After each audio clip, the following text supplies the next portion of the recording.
Yes bank जो एक समय 400 रुपए की प्राइस पर ट्रेड हो रही थी, देखते ही देखते उसकी शेयर प्राइस 5.55 रुपीज पर आ गई। लेकिन अब कंपनी ने वहां से 190% की ग्रोथ दिखाई है। तो फिर सवाल आता है कि क्या ये मोमेंटम टेम्पररी है या फिर कंपनी के फंडामेंटल्स में एक्चुअल में कुछ चेंजेस हुए हैं जिसकी वजह से कंपनी की बिजनेस परफॉर्मेंस अच्छी हो रही है और शेयर प्राइस बढ़ रही है। इसी सवाल का जवाब आपको इस वीडियो को देखने के बाद मिल जाएगा। होल्ड करके चलिए इसको। यस बैंक में और भी डील हुई और काफ़ी प्रयास किए जा रहे हैं इसकी बैलेंस शीट को दुरुस्त करने के लिए। यस बैंक है मेरे पास 850 पे। क्या करना चाहिए, होल्ड करें कि फिर लॉन्ग जाए? नमस्कार, मैं प्रसाद आपका आज के इस वीडियो में स्वागत करता हूं।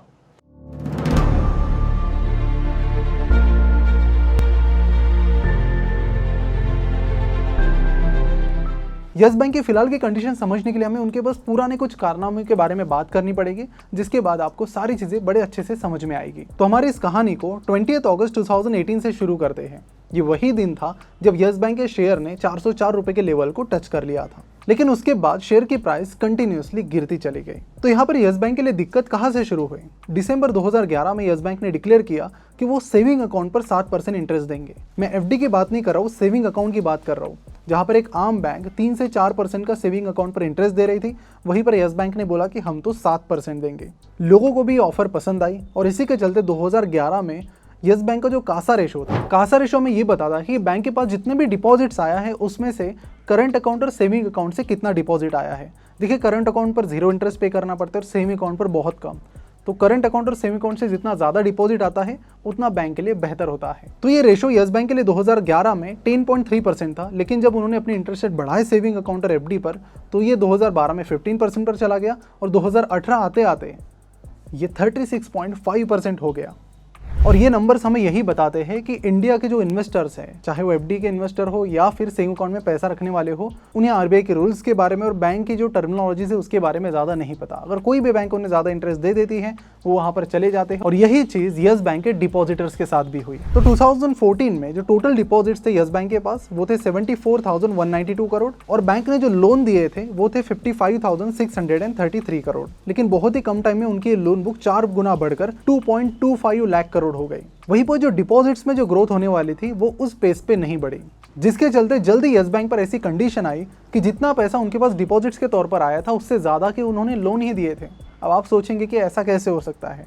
आरबीआई के तो कई सारे रूल्स है, रेगुलेशंस है, तो ऐसा तो पॉसिबल नहीं है। लेकिन आपको बता दूं कि यस बैंक कोई मामूली बैंक नहीं थी, वो बहुत अलग बैंक थी और उसके बारे में आगे आपको समझ में आ जाएगा। तो 2015 के करीब बैड लोन्स की प्रॉब्लम कई सारे बैंक्स में आ रही थी, तो आरबीआई ने यस बैंक का एक एसेट क्वालिटी रिव्यू कर लिया, जिसमें उन्हें पता चला कि कई सारे जो कॉर्पोरेट लोन्स है वो बहुत खराब क्वालिटी के हैं, जिनके मिलने के चांसेस बहुत कम हैं और कई सारी फिगर्स जो यस बैंक ने हमें बताई थी वो हालांकि झूठी है। तो आरबीआई को तो ये पता चल गया था कि जो बैड लोन्स बैंक दिखा रही है वो एक्चुअल में उससे कई गुना ज़्यादा है। लेकिन अगेन लोगों को ये चीज़ समझ में नहीं आती है और इसीलिए इस पर्टिकुलर फाइनेंशियल ईयर में यानी 2018-19 में भी 7,56,000 लोगों ने यस बैंक के साथ अपना अकाउंट खोल दिया। इसी बीच एक पर्सन ने आरबीआई और सेबी के पास कंप्लेंट की। उन्होंने बताया कि यस बैंक बहुत गलत तरीके से लोन दे रही है, राणा कपूर बस अपनी मर्जी के अनुसार और कमीशन लेकर लोन दे रहे हैं और उनका काफ़ी सारा कॉन्फ्लिक्ट ऑफ इंटरेस्ट इस लोन में है और इसीलिए कई सारे लोन्स ऐसी कंपनीज को दिए जा रहे हैं जो सबको पता है कि बैंकरप्ट होने वाले हैं। तो सेबी और आरबीआई ने इस पर इन्वेस्टिगेशन शुरू किया तो उन्हें पता चला कि हाँ, राणा कपूर ने कहीं ना कहीं तो गड़बड़ी की है और इसके बाद आरबीआई ने राणा कपूर से कहा कि अब वो अपने सीईओ पद को यस बैंक पर कंटिन्यू नहीं कर सकते। इसके बाद नए सीईओ रवनीत गिल आ गए। अब रवनीत गिल ने यस बैंक की जितनी भी नेगेटिव चीज़ें थी सबको इकट्ठा किया और एक बार ही सब कुछ बोल दिया कि हमारे टोटल इतने इतने बैड लोन्स हैं, ये कंडीशंस है, ये हमारे रेशोज हैं। जिसके बाद जब लोगों को पूरी क्लियर पिक्चर पता चली तो शेयर प्राइस बहुत ज़्यादा गिरकर 10 रुपये से भी नीचे चली गई। तो यहाँ पर सिर्फ इन्वेस्टर्स ही यस बैंक के शेयर्स बेचकर नहीं निकल पड़े, बल्कि जिन्होंने सेविंग अकाउंट रखे थे अपनी यस बैंक के पास, एफडीज रखी थी, वो लोग भी यहाँ पर कंपनी से भागने लगे। क्योंकि मार्च 2020 में आरबीआई ने यस बैंक पर 30 डेज का मोरेटोरियम लगाया, जिसमें कोई भी जो सेविंग अकाउंट एफडी जिनके हैं वो 50,000 से ज़्यादा पैसा बैंक से नहीं निकाल सकते। तो ऐसे में बैंक रन आ गया। बैंक रन मतलब एक ही टाइम में बहुत सारे लोग जब पैसा विड्रॉ करने जाते हैं तो उसे बैंक रन कहते हैं, जिसमें बैंक दिक्कत में आ जाती है। वीडियो में आगे बढ़ने से पहले आपसे ये शेयर करते हुए बेहद खुशी हो रही है कि हम आप सभी के लिए 15 अगस्त को the complete course on Indian stock market ला रहे हैं, जहां पर एक 4th स्टैंडर्ड का बच्चा भी बड़ी आसानी से फंडामेंटली स्ट्रॉन्ग स्टॉक पिक कर पाएगा। हमारा प्रॉमिस यही है कि पहला एपिसोड देखने के बाद ही आपको फंडामेंटली स्ट्रॉन्ग स्टॉक्स पिक करना आ जाएगा और पूरा ये कोर्स देखने के बाद चाहे स्टॉक मार्केट हो या फिर म्यूचुअल फंड हो, इसके लिए आपको किसी से भी राय लेने की जरूरत नहीं पड़ेगी, आप कंप्लीटली इंडिपेंडेंट बन जाएंगे। और ये पूरा कोर्स हमने इसी मिशन से बनाया है कि इंडिया के हर एक पर्सन को फाइनेंशियली अवेयर करना है और उसे इंडिपेंडेंट इन्वेस्टर बनाना है। और इसीलिए हमने प्राइस भी ऐसी ही रखी है जो हर एक शख्स अफोर्ड कर पाए, चाहे वो स्टूडेंट हो या फिर सैलरीड पर्सन। और ये दोनों भी प्रोमिसेस जो मैंने आपसे की है, अगर वो मैं फुलफिल नहीं कर पाता हूँ तो 5 day no question ask refund policy आप सभी के लिए है, जहां पर बिना किसी सवाल किए आपको रिफंड मिल जाएगा। इंडिपेंडेंस डे के अवसर पर ये कोर्स आपको स्पेशल प्राइस यानी 999 रुपीज में मिलेगा, लेकिन 20 अगस्त के मिडनाइट के बाद आपको ये कोर्स 1399 रुपीज में मिलेगा। लेकिन मुझे इतनी गारंटी है कि लाइफ टाइम एक्सेस वाला ये कोर्स आप जिंदगी में कई बार रेफर करेंगे, क्योंकि बहुत ही अलग लेवल का कंटेंट हमने इसमें डाला है जो कि 100% प्रैक्टिकल है। इसमें कोई भी फिलोसॉफिकल बातें मैंने नहीं की है, पॉइंट टू पॉइंट प्रैक्टिकल बातें आपको समझाई है। जो जिन्हें स्टॉक मार्केट का ABCD भी नहीं पता, उन्हें भी स्टॉक मार्केट पूरा सिखाने की काबिलियत रखती है। मेनली ये कोर्स हिंदी लैंग्वेज में ही बनाया है, थोड़ी बहुत इंग्लिश वर्ड्स का इस्तेमाल किया है, और नीचे दिए गए लिंक पर क्लिक करके जरूर इस कोर्स को चेकआउट कीजिए। तो ये तो थी अब तक की स्टोरी। अब इसके बाद क्या हुआ, तो यहाँ पर SBI और बाकी कुछ बैंक्स ने यस बैंक का मेजॉरिटी कंट्रोल ले लिया और मिस्टर प्रशांत कुमार, जिन्होंने 30 साल SBI के साथ काम किया है, उन्हें यस बैंक का CEO बना दिया। तो प्रशांत कुमार CEO बनने के बाद उनके सामने 2 बड़े सवाल थे कि अभी तो जैसे ही CEO बन गए लॉकडाउन शुरू हो गया था, तो नया डिपॉजिट्स आना तो बड़ा मुश्किल काम था। दूसरी चीज़ थी कि जो बैड लोन से उन्हें कंट्रोल करना था, तो उन्होंने क्या किया कि अपने जितने भी बैड लोन से उन पर ज़्यादा टाइम वेस्ट करने की बजाय उन्होंने ARC that is asset restructure company को अपना जो सारा बैड डेट है वो बेच दिया। अब ये ARC क्या होती है? ARC ऐसी कंपनीज होती है जो बैंक्स के जो खराब लोन है, बैड लोन्स, उन्हें खरीद लेती है और एक वन टाइम सेटलमेंट करती है, एक वन टाइम पेमेंट बैंक को कर देती है और फिर खुद के बंदे लगाकर वो पैसा रिकवर करते हैं। अगर पैसा अच्छे से रिकवर कर पाए तो प्रॉफिट उनका, नहीं कर पाए तो फिर लॉस है। ARC बहुत सक्सेसफुल इंडिया में चलती है, तो मतलब है कि रिकवर तो करते होंगे। तो इस तरह से उन्होंने पिछले जो बैड लोन्स थे उन्हें तो सॉर्ट आउट कर लिया। इसके बाद उन्होंने अपने 100 एम्प्लॉयज़ की स्ट्रेस्ड एसेट की टीम बनाई, जहाँ पर जो भी एसेट उनको लगता है खराब लोन में कन्वर्ट हो सकता है, उस पर वो टीम काम करेगी और मेक श्योर करेगी कि उनके NPAs कम से कम रहे।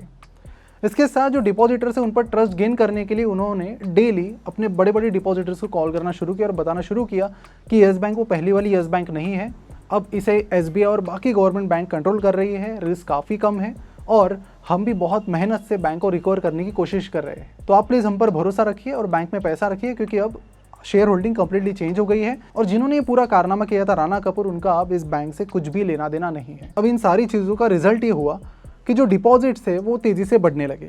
यहाँ पर आप ग्राफ में देख सकते हैं मार्च 2020 से लेकर सितंबर 2020 में 30% से डिपॉजिट ग्रोथ हुई और टोटल डिपॉजिट 1.36 लाख करोड़ पर चले गए।